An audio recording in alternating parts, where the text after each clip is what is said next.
Aboard the high-speed train across rural China, he was impressed by the diligence of the Chinese people and the governance of the country. Expressing disappointment in the slow progress of the UN Sustainable Development Goals, he praised China's development as a model for other nations. Writing the Chinese character Fu, meaning fortune, he hailed the Spring Festival as a gift from China to the world. Dennis Francis, the 78th UN General Assembly President, sits down for an exclusive interview with Leaders Talk.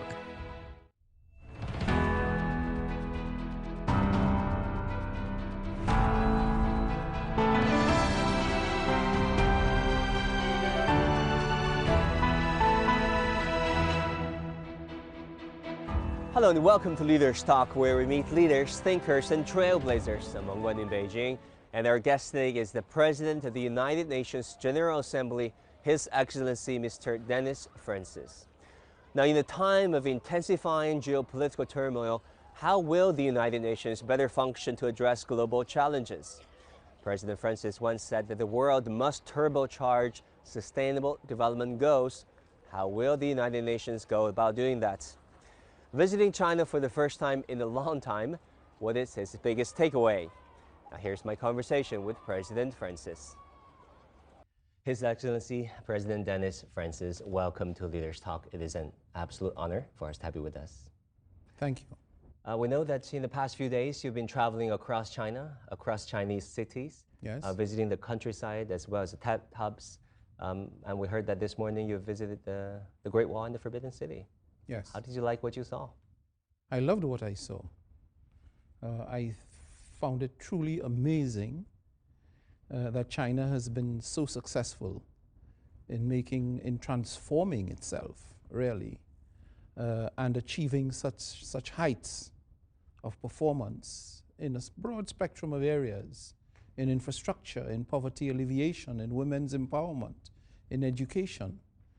These are precisely the goals that we have at the United Nations in the context of sustainable development and the SDGs. And it's very gratifying and inspiring to observe what China has managed to achieve through great effort, no doubt. It didn't happen by magic. These things require effort and discipline and dedication.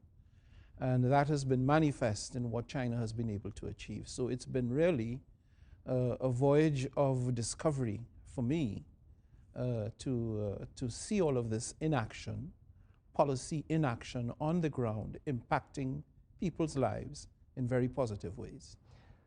We understand that you took the bullet train from Yes. Shanghai to Beijing. Yes. May I ask you, on a scale of 1 to 10, how would you rate your experience of the train ride? 9.99999. Infinite. Infinite. Really. I mean, I've taken bullet trains in other parts of the world. The experience does not compare to what I experienced on the train between Shanghai and Beijing. It's quite extraordinary. What about the countryside, the so-called the new countryside that you visited? Uh-huh. What did you see there? I saw in the outskirts of Shanghai a poverty alleviation project, very well organized, nice, sturdy houses. I spoke with the mayor and the deputy mayor. They explained to me how decisions are made in the community, involving the people, ensuring that their concerns and priorities are taken on board. It was really quite an experience, a good experience, to see how governance is organized in China. And also just to get a sense that the people are very comfortable, that they feel a sense of fulfillment, that their communities are strong and cohesive and doing well. And ultimately, that is really what life is about, isn't it? Dennis Francis was born in Trinidad and Tobago, a Caribbean country, and has more than 40 years of experience in diplomacy. On June 1, 2023, he was elected as the President of the 78th United Nations General Assembly. Peace, prosperity, progress, and sustainability are the 4 key words he set for his term. He expresses the hope that China could work with the United Nations to achieve these goals. As a permanent member of the United Nations Security Council, China consistently supports the UN and advocates multilateralism. In November 2023, during China's presidency of the Security Council, the country successfully pushed the Council to pass the first resolution since the latest Israeli-Palestinian conflict. The resolution called for a temporary humanitarian ceasefire in the Gaza Strip, making an important contribution to maintaining regional peace. At the same time, with a people-centered approach, China is committed to sustainable development, closely aligning with the UN's vision and offering a model for developing countries on the path to modernization. I'm very touched when you talk about discipline and hard work, because many, growing up in China, believe that that is a quintessential character of China, and as of course as of many other countries too. Yes. Well, I'm not Chinese, but I share those disciplines. Those are the ideals and principles on which I was brought up. One needs to be disciplined. You set your objectives, and then you do what is necessary to achieve them. Those are traditional values. Yes, they are, but they've proven the test of time. They deliver. In my country, we have a saying, if you fail to prepare, prepare to fail. So, preparation. And of course, ambition. You must have the ambition to succeed or to excel. Whereas preparation is an insurance policy to exceed, to succeed, and to achieve excellence. Yeah, I'm reminded of another saying that goes, I will prepare myself and my chance will come. Thank you for those lessons, Mr. President. You said during your meeting with the Chinese Foreign Minister Wang Yi that the Chinese experience in development and in modernization can inform and perhaps enlighten the rest of the developing world. Yes. Can you elaborate on why you said so and why you think so? Well, for example, you asked me about the bullet train, the high-speed train. It's not just the high-speed train in China.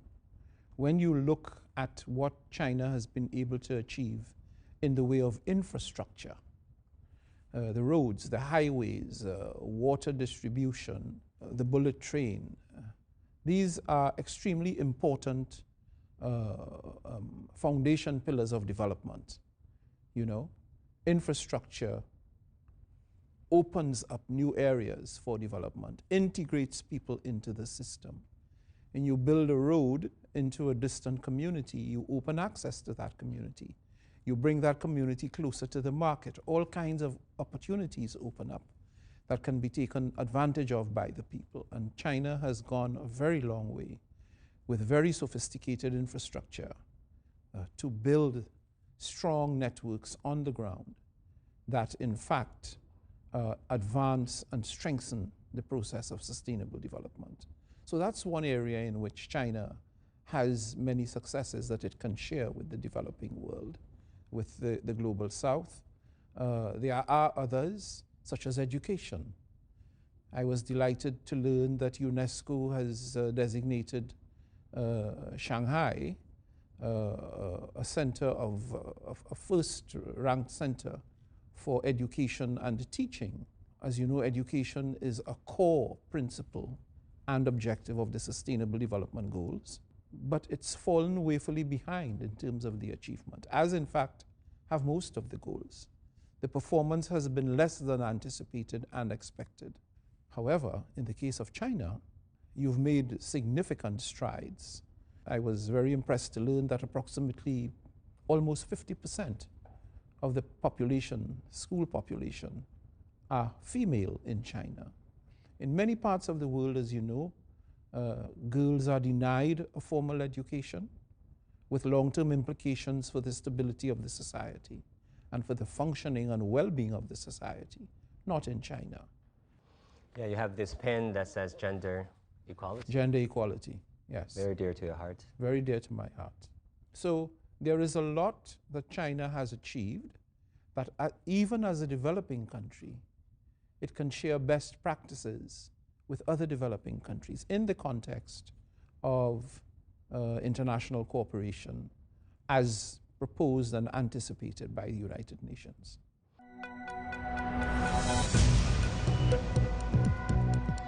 Each day, there are millions of stories. Each one can open new perspectives, new possibilities. Wherever you look, we are there to see, discover, explore. We put the pieces together to find what really matters to you, all around the world, all around the clock. Our reporters are at home across the globe. From our headquarters in Beijing and production centers in Washington, Nairobi, and London. Stories from across the globe, reaching people across the globe. CGTN. See the difference. I see a country on the move. There's my opportunity. Is it good to change so fast? Yes, but it's a challenge. We have one foot in the future. But we never forget our past. We need to talk to one another. And listen. More than 1 billion voices telling their stories. Rediscovering China, only on CGTN.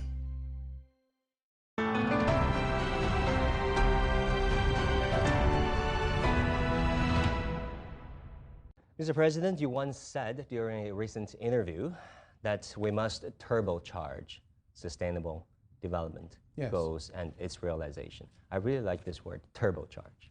That shows the urgency and necessity, of course. And then this Sustainability Week to be held in April is your brainchild. Maybe you can talk to us about the necessity of catching up on achieving and realizing the sustainability goals. Where do we fall short in particular? Okay. Let me say first of all that my use of the term turbocharging the SDGs, I did not invent the term.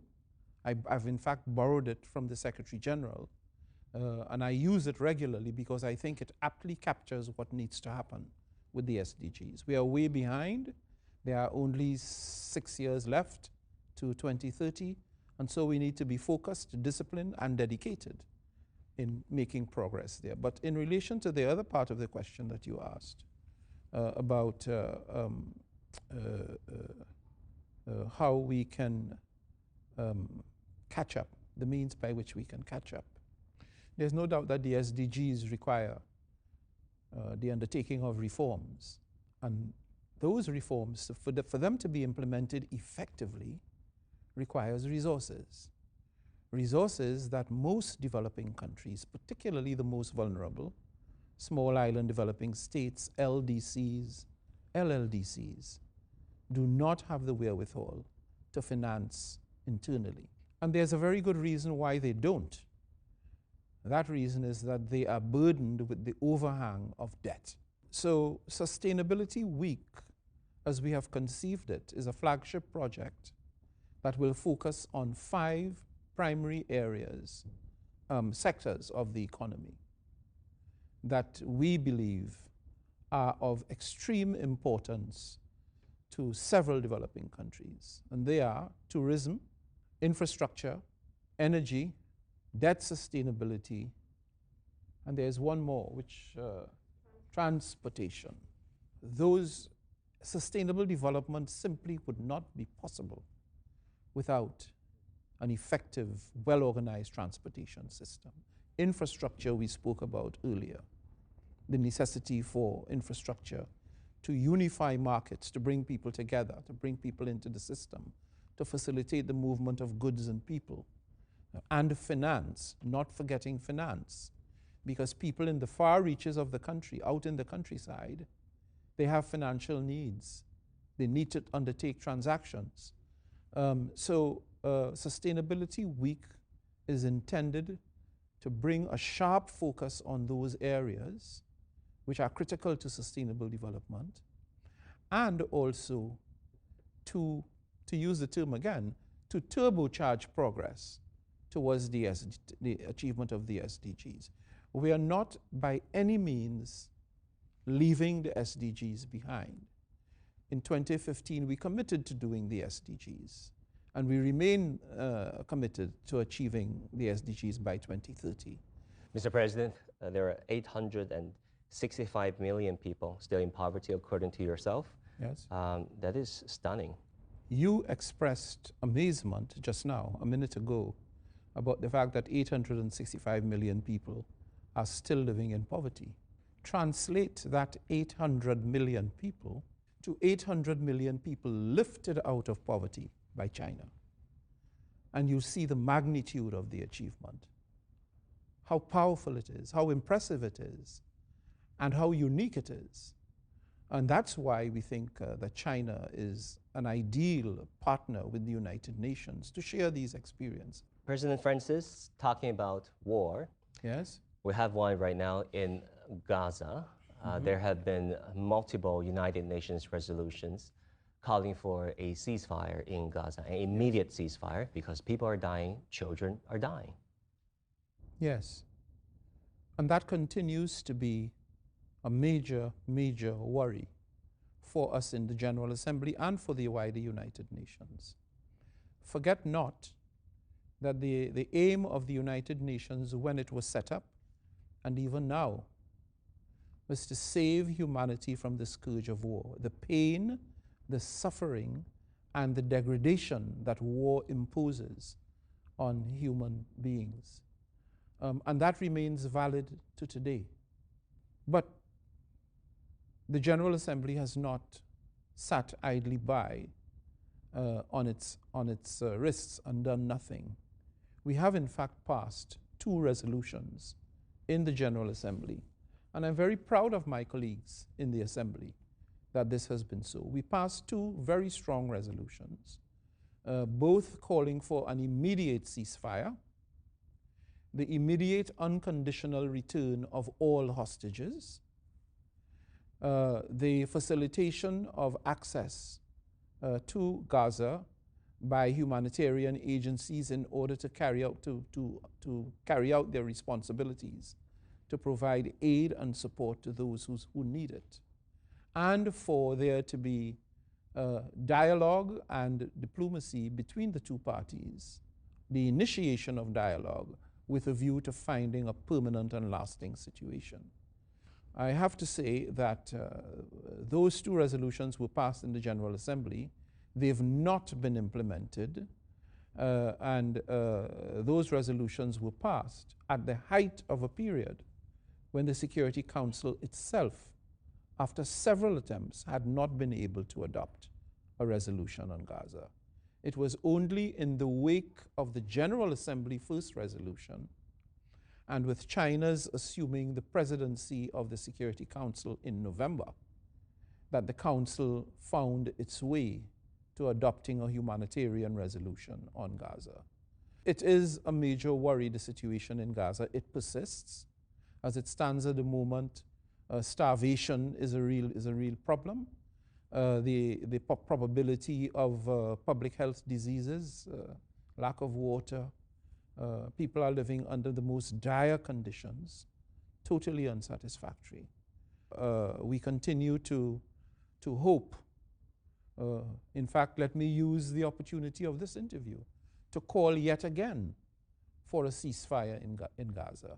It really is the beginning of a process that could amply and necessarily take care of the humanitarian needs of the people in Gaza. Let me say this.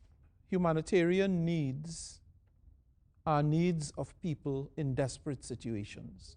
They have no options. They can't go somewhere else. In fact, they're locked in, and the clock is ticking. So one hopes that the relevant authorities will see how important it is to take action to address those humanitarian needs. President Francis, China has been identified over the years as a staunch supporter and active contributor to multilateralism and Yes. to the United Nations system. In recent years, President Xi Jinping also proposed these very important initiatives on development, Global Development Initiative, Global Security Initiative, and Global Civilizations Initiative. How do you think these latest Chinese initiatives and Chinese efforts over the years are contributing to the UN mandate and to global peace and development? Well, you're quite right. What we need now in the world is an intensified period of international cooperation and solidarity to bring people together. Because the only way that we can address the challenges that are out there, no country can unilaterally address the problems that need to be addressed. The UN mandate does in fact prioritize peace and security, and by extension, stability. We need all countries to cooperate and collaborate in finding the solutions. And that's why the dialogue and the cooperation is possible. Because in that dialogue, in those discussions, often you find a formula that most countries are willing to accept. And so we have to recommit to the fundamental principles of the UN, the principle of peaceful resolution of disputes. It has to be front and center in everything we do. I think we have to accept that without peace, development, sustainable development, will never be realized. We need to work hard at promoting and projecting and nurturing peace, because really it is the only way. Images may appear to be identical, but looks can be deceiving. The difference is not always obvious. It has to be discovered. There are always different sides to a story. We put the focus on the details. To see more, to understand better. CGTN. See the difference.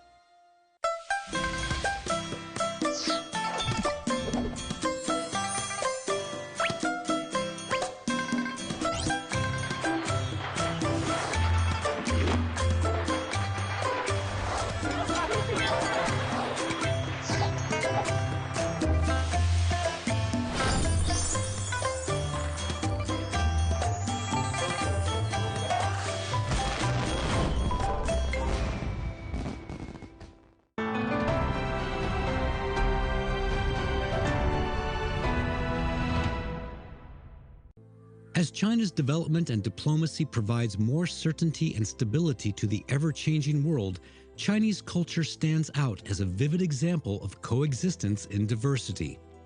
On December 22, 2023, the 78th United Nations General Assembly adopted a historic resolution by consensus proclaiming the Spring Festival as a United Nations holiday. The resolution not only underscores the UN's commitment to diverse and inclusive cultural values, but also enhances the global significance of the Spring Festival. The Spring Festival embodies cultural values of peace, harmony, and goodwill. It carries warm blessings for bidding farewell to the old, embracing the new, enjoying family reunions, and wishing for good fortune.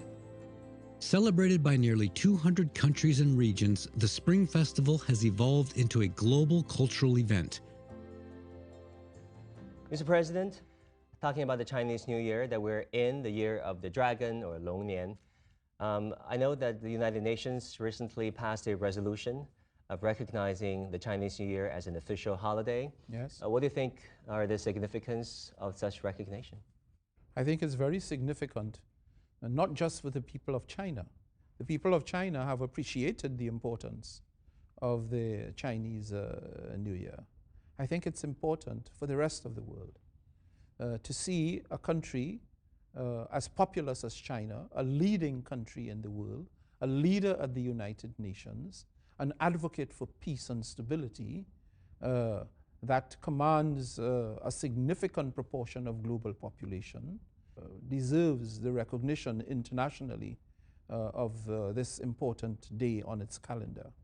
Because many of the examples that China can give to the world derive from its strength, its great unity as a country, as a nation, and the pride and longevity of its civilization. These are important things, important values that the UN stands for. Cultural identity and cultural prowess. China has many World Heritage sites. I visited a couple of them. So the Chinese Lunar New Year is in a way China's gift to the world in celebrating life, development, success, but most of all, celebrating the welfare and well-being of people. That is the mandate of the UN, to improve human welfare and well-being and to save humanity from the pain of war and degradation. So I'm very proud of China's achievement. And if I may, I'd like to take the opportunity of this program to wish the government and people of China a happy New Year. Thank you so much for your time. You're very welcome. We really enjoyed the interview. Thank you. Thank you, Mr. President.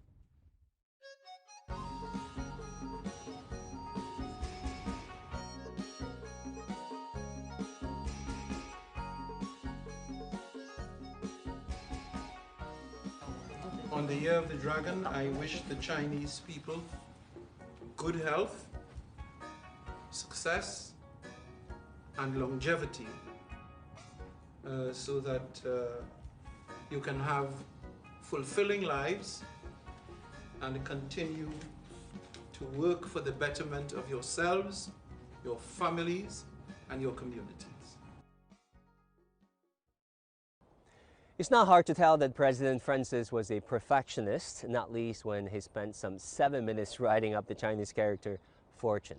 And on that happy note, we want to wish you a very happy and prosperous Chinese Lunar New Year and Spring Festival. May lots of health and happiness be with you. Thank you for watching this episode of Leaders Talk.